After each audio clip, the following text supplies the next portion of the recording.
which can travel. North Korea's aggressive young dictator is back to tweaking, agitating, clamoring for the West's attention, and getting it. North Korea's news agency claims Kim Jong-un's military has test-fired a hypersonic missile, which can travel several times faster than the speed of sound, and has a warhead that detaches and glides.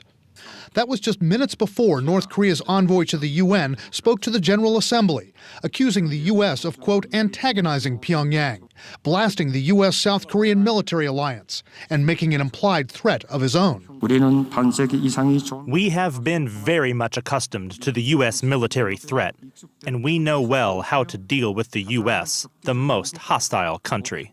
After a period of relative calm, military tensions on the Korean peninsula have recently been boiling.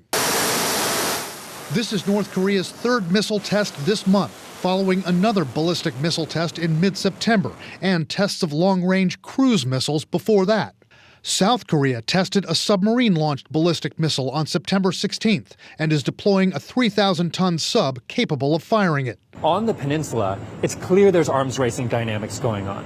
North Korea is signaling that its missile arsenal is moving to sea, so South Korea is doing the same. That means that both countries will, in a crisis, be looking in many different directions. That increases the risk of miscalculation and increases the risk that an accident could occur.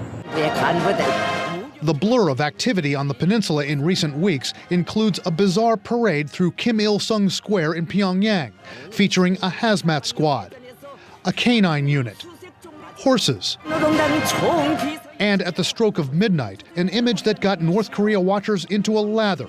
Kim Jong-un in a tailored, light-colored suit, looking strikingly thinner than he had a few months ago. I see no threat to the stability of North Korea or to his rule of North Korea, except the sort of health problems that have run in his family over the years. And he probably knows that, and that may be one of the reasons why he's doing his best to stay in fighting trim, so to speak. Kim was even shown in propaganda footage appearing to enjoy a bright green drink with a twisty straw.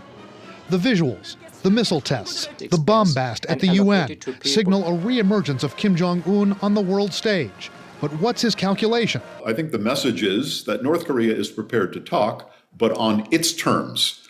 And those terms include a desire to talk about what they describe as South Korean and U.S. hostility. And they're not particularly interested in talking about what the United States wants to talk about, and that is, of course, denuclearization. The North Koreans have made it very clear that they're not going down that path. And again, the breaking news tonight, North Korea has just claimed that the missile it test-fired several hours ago is a hypersonic missile which can travel several times the speed of sound. The North Koreans say this missile also has a warhead that can detach and glide on its own. Now, what makes this missile really concerning now is that these missiles can maneuver very unpredictably and can avoid certain defenses. Wolf.